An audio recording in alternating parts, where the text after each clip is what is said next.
Hello everyone, Rob Guest from football.london here and welcome to the latest episode of Gold and Guest Talk Tottenham, sponsored by NordVPN.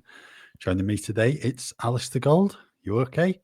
Yeah, I'm all right. We've just kind of been waiting a bit, haven't we? We're going to put this out early in the week. People might be aware there's a little situation going on with a certain player with a release clause, and we kind of thought, is there any point in us doing one early in the week where we're going, oh, we don't really know, we don't know what's going to happen next, kind of thing. But yet here we are on Thursday, and we're a bit like, yeah, we don't really know what's going to happen next. Although we've got a slightly better understanding of the situation now, so it probably was best to wait a little bit. Yeah, well, I think we're actually going to do one last Friday as well, because I think the news initially broke on Thursday that Gibbs-White potentially going to Spurs, and then everything happened, and it was just a rather busy day, to be honest. But yeah, let's get into the Morgan Gibbs-White situation now then. Is it going to happen? When is it going to happen? What a direct question that I'd love to be able to answer immediately. Only Spurs could kind of do a deal like this that just goes so bizarrely wrong at the moment.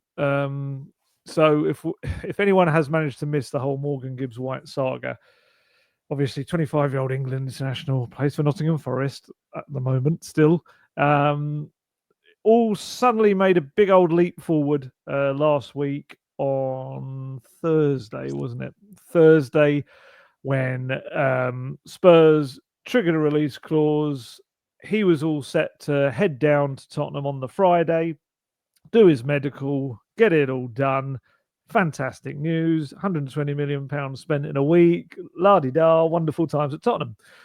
Then we suddenly got word that things had gone a bit pear-shaped from the Forest end and they were not happy about everything. So from what I understand, Morgan Gibbs-White never ended up leaving Nottingham. That night, it was made very clear to him on the Thursday night that the club and their outgoing owner, let's call him, were all very unhappy at the situation, and he obviously didn't then travel outside of Nottingham. I mean, he may have popped out for some shopping somewhere outside Nottingham, I don't know, but certainly didn't make his way down to Hotspur Way as planned the next day. Now, since we've kind of had this odd limbo, so in essence, what's happened is that Nottingham Forest believe that an illegal approach was made for Gibbs-White, and they maintain that the release clause was always meant to be a secret one, kept in a little box somewhere in a safe that no one was meant to know about. But yet, allegedly, Tottenham made an exact bid of the release clause amount. Obviously, the talk is it's 60 million seems to be the word, although I just find that a bit odd in terms of if you were aware that there was a release clause and maybe you shouldn't know there was a release clause, wouldn't you go like and just put in a slightly lower bid so it got rejected, so it looked like you didn't know, kind of thing? So we'll give you 58.95 million or something like that, just so they could go no, and they go, oh, okay, we'll go up to 60, and they go, oh, darn it, got the exact number. How do they manage that? It would just seem very a lack of subtlety to steam on in there with the exact first bid of what the release clause is. So that's caused a big old issue. I think the last bit we had was that. So it's a funny situation, and they haven't, I don't think, officially complained to the Premier League Forest. What they've done is they've sent a I want to get the exact wording of this right, because there's so much legal stuff to this. We've got to make sure that we're saying the right things as well. I think it was a legal intent, wasn't it? I've got it somewhere in my notes. There we are. Yes, threatening on legal notice. That's the expression. So they've sent letters apparently to both Tottenham and Morgan Gibbs-White's agent, threatening legal action, placing them on legal notice. And essentially, it kind of feels a little bit like, go on, keep going. If you want to push this further, then we'll make it a thing for the courts and the Premier League. Tottenham seemingly believe they've done nothing wrong. The player wants to come to Tottenham. He went back to pre-season training with Forest, and from all reports has been very professional about it, hasn't kicked up a fuss or anything, has been training exactly as normal as he would be. But we're in this kind of situation now where I think Monday they head off on their pre-season camp to Portugal. He obviously wants things cleared up by then, because that just becomes really awkward and messy if he's away with the group. And yeah, I guess it's kind of now a who blinks first thing, in terms of if Spurs truly believe that what they have done is absolutely right, then there is no reason to do anything other than stick to what they've done and then let the courts or Forest go through whatever they need to do. If they don't believe that, then maybe you'll see some kind of attempt to reconcile that. But certainly, like I said, the indications are that they feel that they've done nothing wrong. So, I mean, what do you make of it all? It's just been a bit of a mess, isn't it? It's just such a mess, and it should be something that's so simple in terms of it's got 60 million release clause. We've met it. He's now our player once all the formalities is done and he's completed the medical. But I don't know if it just smacks a bit of we've already lost Anthony Elanga to Newcastle United in the big money move. We can't really, or we don't want to be losing another, obviously, their star man, given they're in Europe next season. But, you know, if Gibbs-White goes for 60 million, I think Elanga was he around 50, 55 million? 55, I think. Yeah, it's good money to go and buy two or three good players, because I think James McAtee, Man City's been heavily linked with Forest. Yep. But yeah, they were that key. You don't want to lose them. But again, in terms of the situation, it comes across to me as right to prevent it not going to court or whatever. Just offer us a bit more money and we'll just call it a deal. That's what it comes across. But when you Spurs, you've offered 60 million. His release clause. That should be it. Well, that's it. And what if another club then came in? So what? Spurs are supposed to offer more while another club comes in and gets him at the 60 million, because that's now public knowledge. It's just a mess. It is such a mess. And the thing is now, like almost 1 week on from when all this kicked off, and we don't know when he's going to become a Tottenham player, if he becomes a Tottenham player. And Forest have a game on Saturday against AS Monaco in Chesterfield, which you'd imagine Gibbs-White will play in, because he's going to need to top up his minutes after just returning to pre-season training. Maybe, yeah, maybe it could. Is it too soon? I suppose he could come off the bench, couldn't he? 20 minutes. Yeah, well, I think he returned earlier this week, and as you were saying, in all the photos we've seen of him, professional smile on his face. There's been one of him joking with Jota Silva. So he's certainly not someone who's kicking up a fuss about it. I think he just wants clarity and it to be resolved, really. What if Eric Dyer accidentally 2-foots him? Isn't he playing for Monaco now? Well, this is the thing. He could get injured. This is a huge thing. And often in these situations, it maybe will be a good kind of example, really, or a way of looking at it, that will they threaten his potential move with an injury, because that then all goes very, very, very wrong, even worse than it is. I suppose that would have been if he had gone to Spurs training ground. That would have been another thing that would have escalated it to another level. I mean, look, you make a good point about people that have left, and Elanga leaving, Hudson-Odoi in his final 12 months as well. They've got a fair few of their big players all in this awkward contract situation, or having already left. I think there's three options how this gets resolved. One is Forest just say, right, go on then, we're not going to get anything. Or there's some kind of massaging of, this is just me spitballing, maybe Gibbs-White gives up some of the bonuses he was due to get if he left. Maybe the agent take a lower commission. Maybe, and often when these things happen, they're kind of worked out down the line by the buying club anyway. They'll often make these things up. So maybe that's the thing that happens. That's one option. Another option, actually, there's four options. The second option is whether Spurs do offer a bit more money, which I just think seems mad myself. I don't get the logic behind that. It is admitting that something wasn't quite right. Arsenal, didn't they pay over the release clause for Zubimendi? But isn't that more about installments? Yeah, I think so. So there are instances where it does happen, but it shouldn't be in this case. No. If what they did was enough to trigger the release clause properly, then there's no reason for it. But yes, if some the release clauses are far more complicated than here's the money, here's the total, meet that. There are often stipulations that it maybe has to be paid in over 3 years, or maybe it has to be paid in one lump sum. And there was always with Eze, it was supposed to be a really complicated one, wasn't it? Everyone used to say. But yeah, so the third one is that I forgot where I was now. What was I? Third one is Gibbs-White himself, that he could make a big deal of it. He could, which doesn't seem to be the way he's going about it, but it could be that he says, well, no, wait a minute. We agreed in my contract we had a release clause. If you're going to not allow that release clause to be active, then you've breached my contract. Then he potentially could launch his own counter legal thing. And then I'd be fascinated to see where that would go, because it could be, you've had some of these landmark contract things over the years. Obviously, Bosman is the big one years back.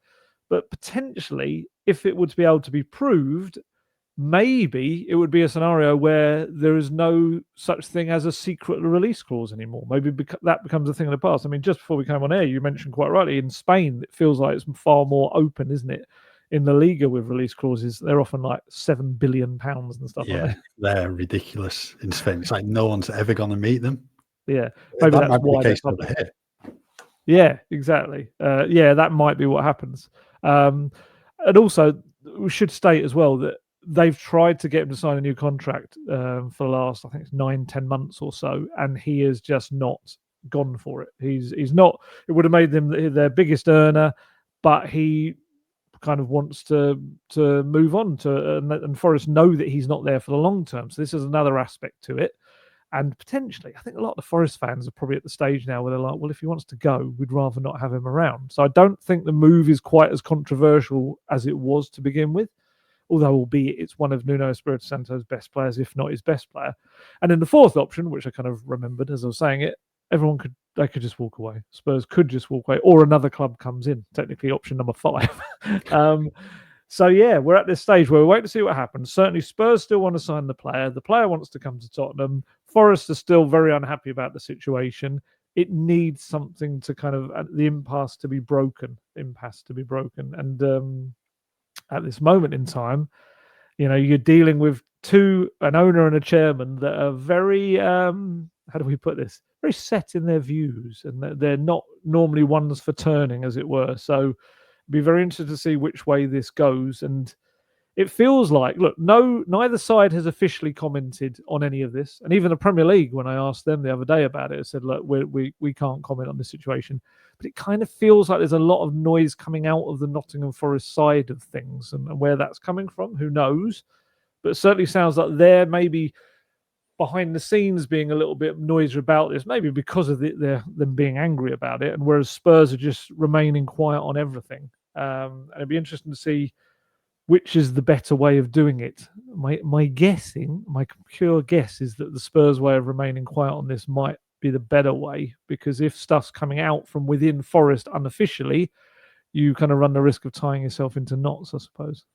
Yeah, definitely. I think from Tottenham and Morgan Gibbs-White perspective, you just want a quick resolution, because it's not going to be too long until Spurs head abroad to Hong Kong for that Arsenal game.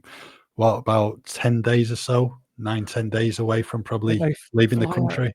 I think they fly, 28th, I think they fly, 28th or 29th, yeah.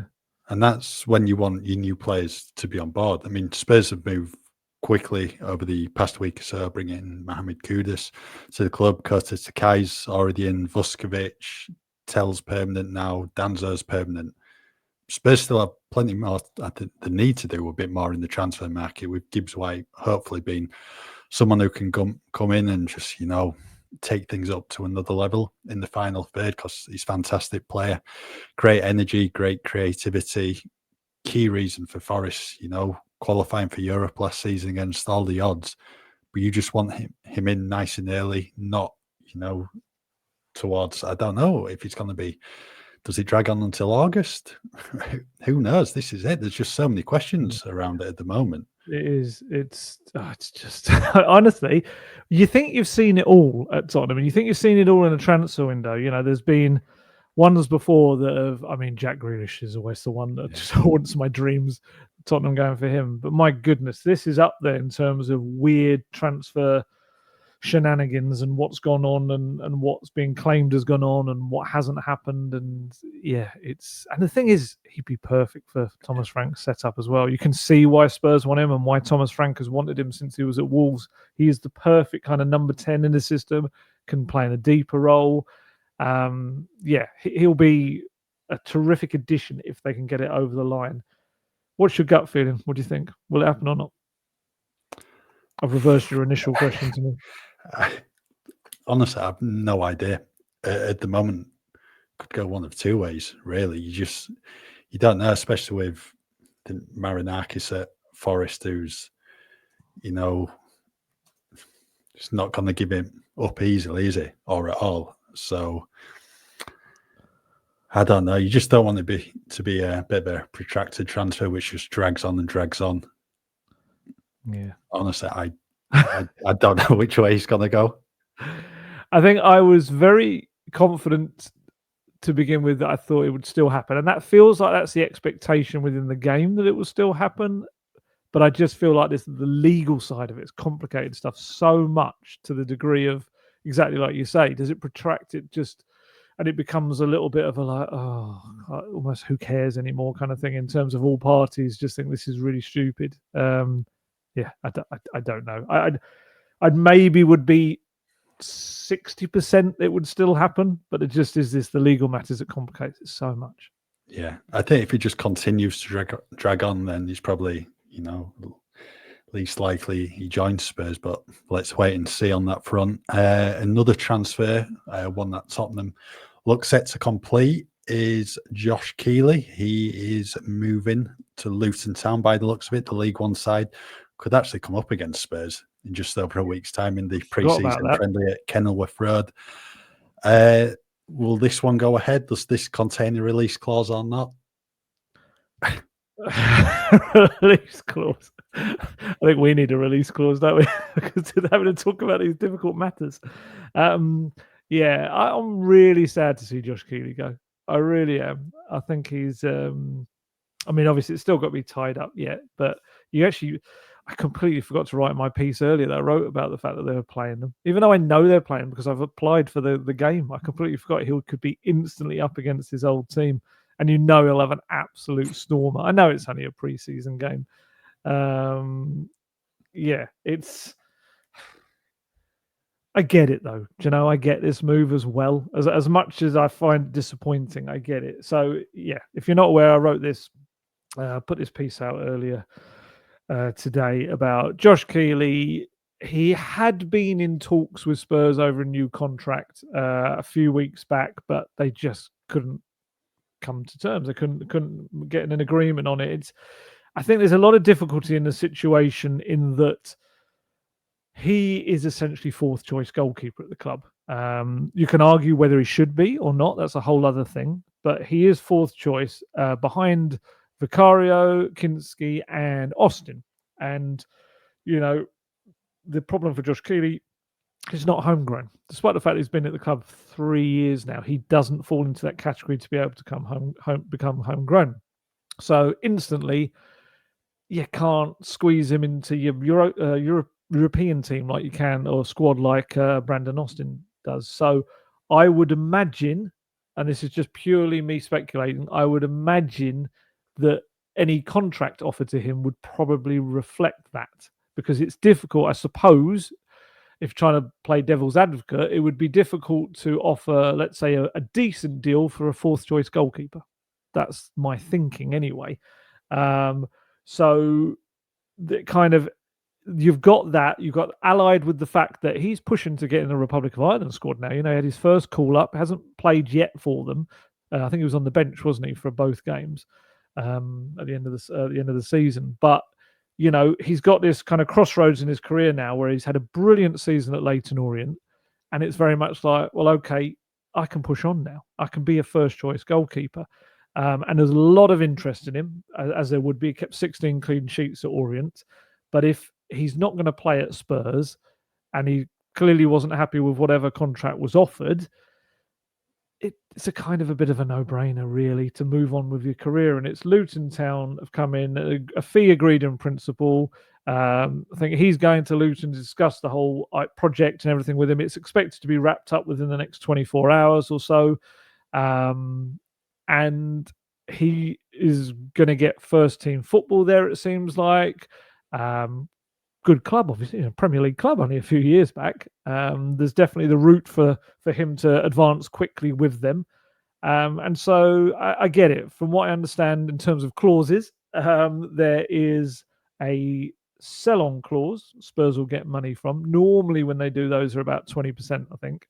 From what I understand, I don't think there is a buyback clause, but then that's not entirely kind of surprising, is it really? If a player didn't want to stay at the club, they're probably not going to want to agree to a deal to come back to the club. It's one of those, you can't really force a player into doing that. And even you could put one in there and it would be kind of just a token gesture anyway, wouldn't it? If the players can still say no, they're not duty bound to come back, kind of thing.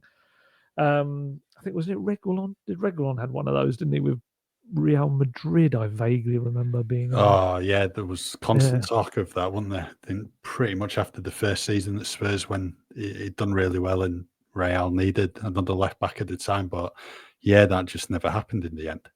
No, and so it looks like he's heading off to Luton.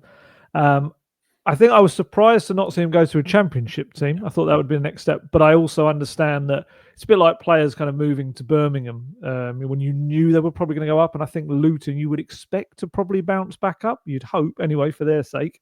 Otherwise, they're kind of on a right old slippery slope. But yeah, I mean, what do you think of Josh Keeley and the move? Not really surprised to see him move on just because of his situation at Spurs, fourth in the pecking order. It's only one position up for grabs. It's always tough as a goalkeeper. Look at like Alfie Whiteman, one senior appearance to his name. Brandon Austin's probably 3. His life as a backup goalkeeper, unfortunately, but he did so well at Leyton Orient last season that I think there was always going to be interest in, getting him. And again, I agree with you in terms of maybe seeing him jump up to the Championship. That just looked like the next step. But I think Luton's a good move for him. I think a move where he can just play regular first team football, it might be viewed as, a step back for him leaving Tottenham, but he could go on and make a couple of steps forward in the future, because I'm sure if he can replicate his Leyton Orient form at Luton, who should be in the mix for promotion, then other clubs will be looking at the future. It's just a bad situation for him to be in at Spurs, but yeah, not really a surprise, to be honest. It's just mad though, isn't it? That you can kind of develop a player who, I think there's feeling within Spurs is that he will be a Premier League player, which is why this sell-on clause is in there. But it's almost like, it almost feels like a bit of a failure of the system to create, to develop and nurture a player. Didn't create him, but they developed and nurtured a really, high potential player who is clearly on that way up the ladder, but not be able to use him or kind of have him there for your long-term future. It's a little bit of a failure of the system, and I do, but then I guess, if you couldn't just not sign him in the first place if you knew he was going to be a talent way back then. But yeah, maybe, I suppose the sign of Kinski's the killer, isn't it, really? I think that just blocked his path entirely.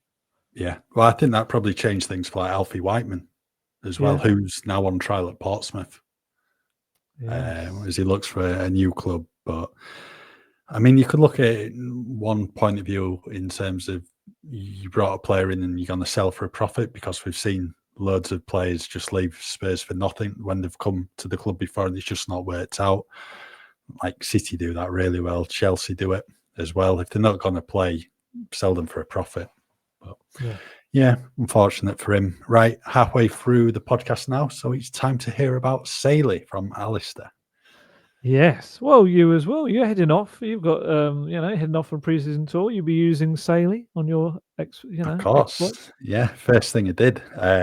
Just not bothered with passport. Sort Saley first.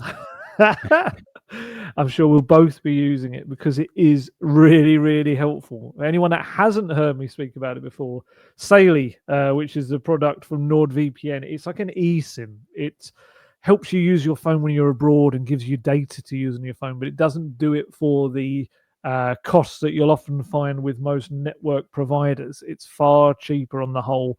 And yeah, it's a great product. I've used it before. I've used it when going around the world with covering Tottenham and also on my holidays as well. So I totally believe in it. It does a really good job. And yes, it's going to be coming very handy while covering Spurs out in Hong Kong and South Korea in the next couple of weeks. Well, a couple of weeks' time is when we head off, or just under. Yeah, it's an excellent service, and couldn't really recommend it highly enough, because this is what we always say. We wouldn't kind of push and promote these things if we didn't use them ourselves and know they work, and they work really well.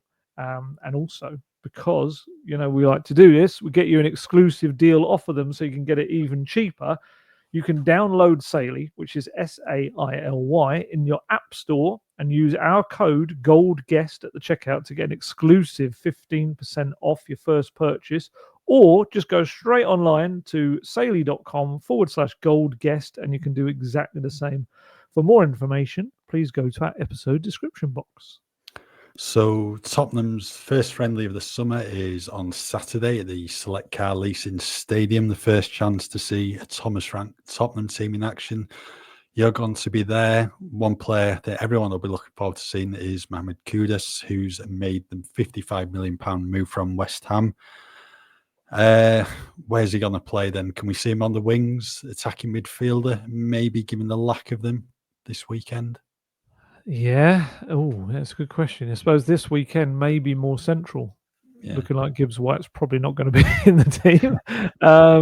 Yeah, I think you're right there. I think long term, maybe more so as the right wing, perhaps battling with Brennan Johnson for that role. But yeah, perhaps central, the ACM, as it were, the middle one in that three behind the striker. Yeah, it's certainly going to be interesting. I was watching all of the kind of the behind the scenes stuff they did. I can't imagine West Ham fans were very happy when the heart specialist was looking at his heart, and as he went to go and do it, he said, "You'll find Spurs in there." I can imagine collectively West Ham fans saying lots of bad words if they happen to be watching Tottenham's behind the scene videos.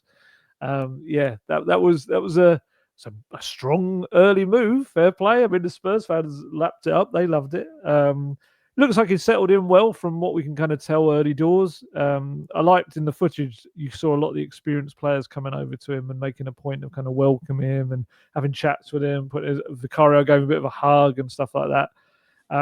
Yeah, he's got the potential to be a hell of a player for Spurs. And I think, with no disrespect to Reading, but I think in a pre-season friendly, he'll be looking to turn it on, and he should be, against a team of that slightly lower level, being able to kind of really turn it on. Although they'll be a week ahead in their preparations, I imagine, maybe 2.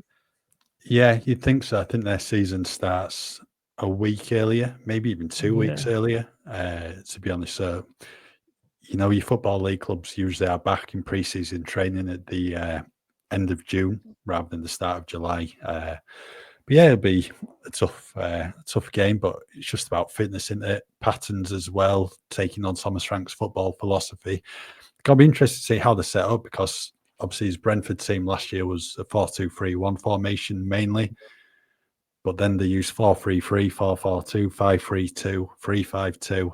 They pretty much used everything. It probably will be tailored to Tottenham's opponents, but when you're looking at Tottenham's options in the final third, you're probably thinking 4-2-3-1 is the setup to go with. And that may be the case this weekend. Yeah, it certainly sounds like, from everything I'm hearing, it could be like a really big squad goes. I think they're going to try and use a lot of the players. I mean, we've had Tell, Odegaard and Gray have just come back, haven't they? Whether it's too soon for them, I don't know. But then you could argue they weren't playing that long ago, so maybe they've all got that little base of fitness. Obviously, Mikey Moore came back a few days before them, because I think his under-19s last game was a week before most of them. So, yeah, he's got the full squad, barring the people that are injured. Like you said, Maddison looks like he's just back on the grass with the ball now, probably not going to be involved. Kulusevski doesn't seem like he's anywhere near, does it, from what we've kind of everything you can see of him. Dragashin looked like he was doing some ball work, didn't he? But I don't I think you just don't rush that. You don't go anywhere near that until you're 100% sure with a cruciate ligament injury. But I would imagine it will be a pretty strong squad. That's going to be the interesting thing as well for me this summer, is we're used to seeing young players kind of getting a real run out and a chance. But Spurs squad is so huge. There's about 74 players in it. There's barely any space for young players. There's been quite a few in training. I would imagine someone like George Abbott probably, gets a look in. Be interesting to see what happens with him, because I think we reported a few weeks back he's expected to head out on loan. I would imagine with a new contract as well. That's normally the way it works with kind of young players when they head out on loan. But he certainly, I think he'll have impressed Thomas Frank in this last couple of weeks as well. And, I think he was, we said he was the fastest in those 1 kilometer sprint run they do. And I know it's not about who's the fastest, but he's a very good young player. I wouldn't be surprised if George Abbott becomes a Premier League player. We talk about Josh Keeley. I think he'll be one. But then you've got Jamie Donnelly as well. And just trying to think what other youngsters we've seen. They've kind of used quite a few in training that maybe won't be there. I suppose Will Lancashire, Dane Scarlett, we need to know what's happening with them. Anyone else you spotted? Alfie Devine. Oh, of course, yeah. Alfie Devine. Not seen Alfie Dorrington at all. No, that's a good shout. I haven't. I would imagine he'll head out on loan again after a very good Aberdeen loan. But yeah, no, I haven't seen him in any footage yet either. There's been some kind of different ones, like Oliver Iro I saw in the recent stuff. Tyrese Hall, I think. Callum Olasese as well. I've seen in some pictures too. So they've been trying to get them all involved and having a look at them. But like I say, first team squad alone is just ridiculous. Maybe that will be the biggest indication on Saturday, which first team players aren't there who should be there, and whether we know, like, okay, they're moving on. Maybe that's one thing to take for it. Yeah, maybe. Well, the thing is, because the amount of players he's got at the moment, he can go extremely strong. Pretty much name his first 11 this weekend, but I think he'll be the usual case in the friendly, bit of mix and match, few youngsters thrown in there. That I can remember saying on the pod a few months ago, George Abbott might be the loanee who goes under the radar and does make a name for himself at Spurs, because all the talk last season was about Jamie Donnelly, who hopefully we will get to see get a chance in pre-season, because he certainly deserves one after the year he had at Leighton Orient. Alfie Devine's always impressed in pre-season. I like Alfie Devine, yeah, as well. Ange was always raving about him. So you'd think he'd get a chance. Big summer for Dane Scarlett. Needs to hit the ground running. Manor Solomon as well. He deserves a chance in pre-season to try and make his case, because 12 months ago didn't quite work out for him. But then again, he was just coming back from a long-term knee injury, which didn't help. Where does he fit in? There's just no space for him. That's my problem with, not my problem with Manor Solomon, but my problem with the thought of him sticking around. And he had a brilliant season at Leeds. I just don't know how he fits into that squad. But if Son goes, Mikey Moore maybe on loan, the space there on the left wing. Maybe. Again, no foreign player. Do you let a homegrown player go out to bring in a foreign to have a foreign player stay? Yeah, we won't go into homegrown and non-homegrown. Nobody needs that. Change. But yeah, this is the thing. These are all the decisions that need to be made. Maybe he's just going to go with this, formation that's completely out there, like 2 defenders, 8 attackers, because there's just so many options in the final third. Well, he's got a million centre-backs, Kota Takai got his work permit this week, so he's involved, hopefully. Should be at the weekend. I mean, he should be the fittest player. Yes, yeah. Obviously been playing, hasn't he? Because of how the J-League season runs. Luka Vuskovic, first chance to see him in action as well. Where do they fit them in? You need about 3 teams worth. Yeah. I think it was probably against Hearts last year. They must have taken the squad about 24 or 25 players in the end. And it was probably only a couple of players who didn't play. And then there was some. I can remember Alhova Lees came on at half-time. Yes. Or in the second half, and then was substituted with about 15 minutes left. Yeah, Dane came on, didn't he? Yeah. So, again, it might be like that. Some players just coming on for 15 minutes or so, but it's just a good opportunity for Thomas Frank to see his Tottenham players in action. And then a week later, maybe against Josh Keeley in the Luton Town goal, that again is going to be another one where he just needs to be looking at his players, because when they go to Hong Kong and South Korea, there's only 2 games on the schedule this year. So are they going to take a massive squad, or are they going to take one what's manageable? Oh, it's a good question. It's a good question. I think we'll get, and this is just my guess, I think we'll get one of those. The following players have been left behind at home to sort out transfers away from the club. Brian Hill. Brian Hill looks to be in Spain, doesn't he? Doing rehab work on his knee and everything. That's been the message on the club website for like the past 2 or 3 years, and he's still not got a permanent move away. I know. And it was Reguilon as well, always. Reguilon. I remember Danny Rose one year we had as well. I would imagine we'll see a few of those, because it's a bit of a waste to take them, isn't it? It's with no disrespect to players that aren't going to be there, but it's kind of like you're building towards the future, and they need to kind of build towards theirs. So yeah, we'll see that. We shall see. Oh, there's a Spurs notification there. Every time I get those, I'm like, what? Just in case it's like some kind of breaking thing about Gibbs-White. Like, we have launched legal action. I was like, no. It's about under-19s cup action. So I think definitely these next two friendlies, you would imagine, like you say, one team first 45 minutes, another team completely second 45 minutes, change it with 15 minutes to go or so, maybe 3 or 4 of them. Tour, you want to start pushing up a few of them, play 60 minutes or so. Then you've got the Bayern game as well. I'm almost seeing the Tour and the Bayern game as a tour, a combined thing, because I think the Bayern game is kind of replacing what you'd normally have as the third game of the Tour. And then obviously there's that rather big match against a team that just got walloped by Chelsea, which was a bit surprising, let's be honest. And there goes my hopes of Tottenham being the side that shocked PSG. It's kind of been done on a bit of a bigger level now. Yeah, Spurs do usually lose against Chelsea though, don't they? So true, yeah. Unfortunately. One thing we may see at the Select Car Leasing Stadium on Saturday is a long throw from one of Thomas Frank's Tottenham players. I think the eagle-eyed Spurs fans spotted this on Destiny Doggy's Snapchat video the other day. I think it was on in the background. Long throw auditions. It's something we have seen at Brentford when Frank was manager, something he obviously quite clearly wants to bring to Spurs. Fan or not? If used as an overall kind of part of the overall weaponry, absolutely. And look, the amount of times you and I have been reporting on games when we've been like, my goodness, Spurs look shaky every time they face these long throws being thrown into the box. So why not? And that's kind of reading what Thomas Frank. Oh, by the way, Thomas Frank, we've got a press conference with tomorrow. First Tottenham press conference. But yeah, he has said in the past that, look, we're not going to become Stoke. It's not like going to be our primary kind of weapon or anything like that. It's just something that we will utilize at times to cause panic and problems to the other team. And yes, Brentford had the top numbers in the league for lobbing that ball into the opposition box. But if you've got some big headers of the ball in there like Solanke, Richarlison, Romero, players like that, Bentancur, that are going to get their head onto it, then why not? But I was just very impressed that people spotted this. It was a hell of a catch at the back of a Snapchat video of people dancing just to see on the screen that it had the itinerary for training. And yeah, there it was, long throw audition. Who do you think would win?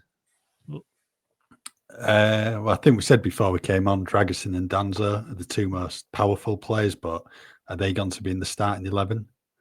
So it might be a back three. You might have Danzo in there. Who then? I don't know, to be honest. I think maybe Solanke could launch it, but then again, you want him in the box. Yeah, I would say you'd think Pedro Porro would be a candidate as a fullback. You think both fullbacks would be there, but yeah, I think Danzo's a good shout. I think certainly every player interview seems to suggest that he and Dragusin are like the most powerful players they've ever seen, kind of thing. Saw Dragusin doing like pull-ups in the gym. It looked like his body weighed nothing to him. It was incredible.